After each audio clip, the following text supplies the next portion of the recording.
Hello மக்களே, already பொங்கலோட first video நம்ம பார்த்தாச்சு. பொங்கல் அன்னைக்கு என்ன நடந்ததுங்கிறது இது பொங்கலுக்கு முத நாள் சாயங்காலம் உள்ளதும், பொங்கல் அன்னைக்கு நைட் உள்ளது, மறுநாள் கருநாளுக்கு உள்ளது. மொத்தம் 3 நாளோட வீடியோ இதுல ஜாயிண்ட் ஆகி வந்திருக்கு. முத நாள் சாயங்காலம் போகி அன்னைக்கு எங்க ஊர்ல வந்துட்டு கோலம் போட்டி நடத்தினாங்க. அப்போ அம்மா ஒரு சின்னதா ஒரு கோலம் போட்டாங்க. அந்த கோலம் தான் இது. மறுநாள் காலையிலயும் கலர் வச்சு கோலம் போடணும் எங்களுக்கு ஃபர்ஸ்டே தெரியாது. லேட்டா தான் தெரிஞ்சது கோலம் போட்டி வைக்கிறாங்க அப்படின்ட்டு. அது மட்டும் இல்லாம ரோட்டடி வீடு பெரிய கோலமாவும் போட முடியாது. கெஸ்ட் யார் வர்றாங்களோ அவங்க நம்ம வீட்டை தாண்டி தான் போகணுங்கிறப்போ இப்பவே பாத்தீங்களா பைக் அங்கிட்டும் இங்கிட்டும் போய்கிட்டு வந்துகிட்டு தான் இருக்கும்.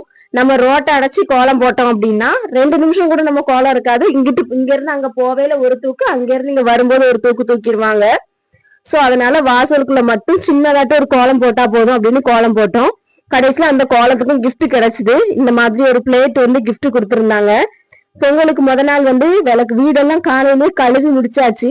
சாயங்காலம் விளக்கெல்லாம் தேய்ச்சி வச்சிருந்தது. தேய்ச்ச விளக்கெல்லாம் பூட்டி பொட்டு வச்சு பூஜை ரூம் ரெடி பண்ற வேலை இருந்துச்சு. இடையில ஆத்தனி வந்துச்சுன்னு அம்மா தண்ணி பிடிக்க போயிட்டாங்க. நான் தான் இதெல்லாம் பூட்டி ரெடி பண்ணி பொட்டெல்லாம் வச்சுட்டு இருந்தேன். மதியமே அம்மாக்கு பொங்கப்பிடி காசு வந்தாச்சு. 10ஆம் தேதியே மாமா பொங்கப்பிடி காசு அனுப்பிட்டாங்க, 2 மாமாவும்.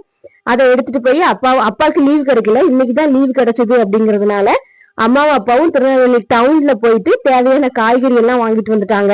இந்த சைட்ல தெரியுது இல்லையா வாழைக்கொலை, சின்ன கொலை தான் இது. நம்ம வீட்டுல உள்ளதுதான், நம்ம தோட்டத்துல உள்ள வாழைக்கொலை தான் இது. பெருசு இருக்குது, அது நம்ம யூஸ் பண்ணல. அது இப்பதான் கொலை தள்ளி இருக்கு, அதனால அதை எடுக்க முடியல. இது நல்லா பழுத்துருச்சு, ஊத்தமே போடாம பழுத்தது இந்த பழம். நான் இடையில பொட்டெல்லாம் வச்சு எடுத்து வச்சுட்டேன். இது சாயங்காலம் நம்ம ஊர்ல எப்படின்னா விளக்கு பொருத்தாம அந்த விளக்க எடுத்து வச்சிருப்போம் இல்லையா. காலையில இன்னைக்கு ஏத்தன விளக்க நாளைக்கு ஏத்தக்கூடாதுங்கிறதுனால விளக்கெல்லாம் கழுவி நீட்டா பொட்டு வச்சு வைக்கும் போது ஒரு 8 மணிக்கிட்ட ஆயிட்டு. இதுக்கு இடையில தோட்டத்துல இருந்து மாங்கொல்லை கொண்டு வந்து மாங்கொல்லை கெட்டுறது, வாசல்ல திண்ணையெல்லாம் கழுவி சுண்ணாம்புல கோலம் போடுவாங்க.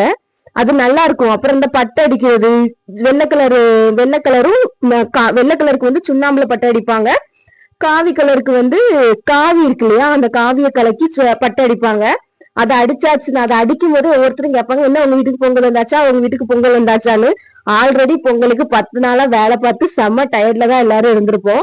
இது பொங்கல் அன்னைக்கு சாயங்காலம் வேற, பொங்கலுக்கு முத நாள் சாயங்காலம் வேற படு வேலையா இருக்கும். அது வீடு ஃபுல்லா நமக்கு வாசல்ல தெரியுற இடம் பிளஸ் எங்கெல்லாம் நடை இருக்கும் அந்த இடம்லாம் அந்த மாதிரி நம்ம சுண்ணாம்பு வச்சு ஒரு பட்டையும் அதுக்கு பக்கத்திலேயே நெருக்கமா காவி வச்சு அடிப்போம். உங்க ஊர்ல அந்த பட்டை அடிக்கிறதுக்கு எப்படி அடிப்பீங்க, என்னெல்லாம் பண்ணுவீங்க, பொங்கலுக்கு முத நாள் என்ன பண்ணுவீங்க, பொங்கல் அன்னைக்கு என்ன பண்ணுவீங்கிறத கீழே கமெண்ட்ஸ்ல சொல்லுங்க. நான் அதுக்கு இடையில பூஜை ரூம் எல்லாம் ரெடி பண்ணிட்டேன். அப்பாவும் அம்மாவும் இந்த பட்டை அடிக்கிறது வீடு கட்டுறதெல்லாம் கட்டிட்டு இருந்தாங்க. நான் பூஜை ரூம் ரெடி பண்ணிட்டு இருந்தேன். இதுதான் நம்ம வீட்டுல உள்ள கொலை. சாயங்காலம் அந்த விளக்கு வைக்க முடியாதுங்கிறனால குட்டியா ஒரு விளக்கு வச்சிருந்து இது விளக்கெல்லாம் ரெடி பண்ணி வச்சு திரி போட்டு எண்ணெய் ஊத்தி வச்சிருவோம். காலையில சாமி கும்பிடும் போது எடுத்துக்கிறதுக்கு.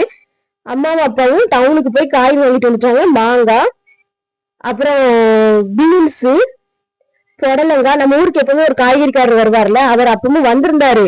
ஆனா அம்மா அவர்கிட்ட வாங்காம டவுன்ல போய் வாங்கணும் அப்படின்னு சொல்லிட்டு அங்க வாங்க போயிட்டு, ஏன்னா நிறைய காய் அவர்கிட்ட இருக்காது பொங்கலோட, அதனால டவுன்ல போய் வாங்கணும்னு சொல்லிட்டு வாங்க போயிட்டாங்க. அவரைக்காய், சீனவரைக்காய், சவுச்சவு, இஞ்சி, நெல்லிக்காய் நம்ம வீட்டுல உள்ளது. அப்புறம் வாழைக்காய், நாட்டு வாழைக்காய் நம்ம வீட்டுல கிடையாதுங்கிறதுனால கடையில வாங்கியிருந்து, கேரட்டு, அப்புறமா பூசணிக்காய், தக்காளி, அந்த மாதிரி நாட்டு காய்கறி எல்லாமே வாங்கிட்டு, கிழங்கு வகைகள் எல்லா கிழங்கும் சேர்த்து 1.5 கிலோ போல வாங்கியிருந்தாங்கன்னு நினைக்கிறேன். சிறுகிழங்கு, சேப்பங்கிழங்கு, சேனக்கிழங்கு, கருணக்கிழங்கு, உருளைக்கிழங்கு எல்லாம் வாங்கியிருக்காங்க. பிளஸ் பச்சை மிளகாய். இது பனங்கிழங்கு. ஆல்ரெடி நம்ம அதிலே சொல்லியிருந்தோம் பனங்கிழங்கோட ஸ்பெஷல் என்ன அப்படிங்கிறது. சின்ன உள்ளியும் பல்லாரியும் இதுல இருக்கு. இதோட சேர்த்து கருவேப்பிலை, கொத்தமல்லி தனியா வாங்கியிருந்தது. இதுல நாட்டு காய்கறி எல்லாமே வந்திருக்கும். நம்ம இங்கிலீஷ் காய்கறின்னு சொல்லக்கூடிய இந்த கோஸ் வாங்கிட்டாங்க. இந்த காலிஃபிளவரு, பீட்ரூட், அந்த மாதிரி இங்கிலீஷ் காய்கறிகள் ஜாஸ்தி வாங்கியிருக்க மாட்டாங்க. பொங்கல் குழம்பு வைக்கிறதுக்கு நாட்டு காய்கறி தானே தேவை, அதுக்கு எல்லாம் வாங்கியாச்சு. அதுல ஒரு வாழைப்பூ இருக்கு, அது நம்ம வீட்டுல உள்ளது. பொங்கப்பிடி சாமானோட அரிசி வாங்கணும் அப்படிங்கறதுனால ஒரு 25 கிலோ பை அரிசி எடுத்துட்டு ஒரு கரும்பு தான் வாங்கி இருந்தது. ஏன்னா கரும்பு எங்க வீட்டுல யாருமே சாப்பிட மாட்டோம், அதனால ஒண்ணுதான் வாங்கியிருந்தது. பொங்கலுக்கு தேவையான சாமான்னு சொல்லிட்டு சம்பா பச்சரிசி ஒரு 3 கிலோ, அப்புறம் மஞ்சத்தூள், சேமியா, பாயச சேமியா, பத்தி ஒரு 2 பாக்கெட்டு, அதுக்கப்புறம் மண்டவல்ல வந்து 1 கிலோ வாங்கியிருந்து அந்த அரிசி வந்து பொங்கல் ஊட்டுறதுக்கு சாயங்காலம் சக்கரை பொங்கல் வைக்கிறதுக்கு சேர்த்து 2 கிலோ வாங்கக்கூடாது அப்படிங்கறனால 3 கிலோ வாங்கியிருந்தது. விரலி மஞ்சள், ஜவ்வரிசி, திரி, அப்படி சாமி கும்பிடுற ஐட்டம் எல்லாம் சேர்த்து வாங்கி இதுதான் என்னோட பொங்கல் காஸ்டியூமு. வேலையோட வேலையா அதையும் ப்ரீப்ளீட் பண்ணி வச்சாச்சு. நான் ஆல்ரெடி சொன்னேன் இல்லையா, இந்த மாதிரிதான் பட்டு அடிச்சா இருக்கும். கோலம் போட்டாச்சு. பொங்கல் வீடியோ ஆல்ரெடி பார்த்திருப்பீங்க. பொங்கல் எல்லாம் விட்டு அன்னைக்கு எல்லாம் முடிஞ்சது. சாயங்காலம் கண்ணிக்கும் கும்பிட்டாச்சு. ராத்திரி ஒரு 12 மணி போல சப்பரம் வரும் ஊருக்குள்ள. எங்க ஒரு கோயில் கிருஷ்ணன் கோயில்ல இருந்து சாமி வரும். அது வந்து வருஷத்துல ஒரு 2 டைம் தான் வரும். ஒண்ணு வந்துட்டு கிருஷ்ண ஜெயந்தியோட வரும், இன்னொன்னு வந்து பொங்கல் அன்னைக்கு நைட்டு வரும். இதுக்குதான் தேங்காய் பழம் எல்லாம் எடுத்து வச்சுட்டு 10 மணிக்கு சாமி சப்பரம் கிளம்புனதுக்கு அப்புறம் தான் வாசத்தை வச்சுட்டு தொளிச்சு கோலம் போடுவாங்க. எல்லாம் ரெடி பண்ணியாச்சு. சாமி வந்தாச்சு, சாமி கும்பிட்டாச்சு.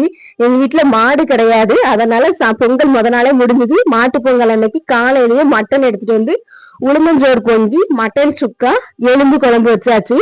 உங்க வீட்டுல பொங்கல் எப்படி கொண்டாடுனீங்க அப்படிங்கறத கீழே கமெண்ட்ஸ்ல சொல்லுங்க. இதுல இருக்கிற இந்த 3 டிஷ்ஷுமே வந்துட்டு உங்களுக்கு எலும்பு குழம்பு வந்து சுக்காவோட சேர்த்து வந்துடும். உளுந்தஞ்சோறும் சுக்காவும் வந்துட்டு உங்களுக்கு தனித்தனி வீடியோ வரும். நம்ம ஊர் திருநெல்வேலி ஸ்பெஷல் உளுந்தஞ்சோறு தான் அது. கஞ்சி மாடல் கிடையாது, சோறு. நம்ம பிரியாணி, நெய்ச்சோறு என்ன வேணாலும் இருக்கட்டுமே, நம்ம உளுந்தஞ்சோறு அடிச்சுக்க எதாலையும் முடியாதுங்கிற அளவுக்கு டேஸ்டா இருந்துச்சு அந்த சோறு. தேங்க்யூ மக்களே. உங்க வீட்டுல எப்படி பொங்கல் கொண்டாடுங்க, என்னென்ன பண்ணுங்க அப்படிங்கறத கீழே கமெண்ட்ஸ்ல சொல்லுங்க. மறக்காம நம்ம சேனலை சப்ஸ்கிரைப் பண்ணிருங்க, லைக் பண்ணுங்க, கமெண்ட் பண்ணுங்க, பெல் பட்டனை கிளிக் பண்ணிக்கோங்க.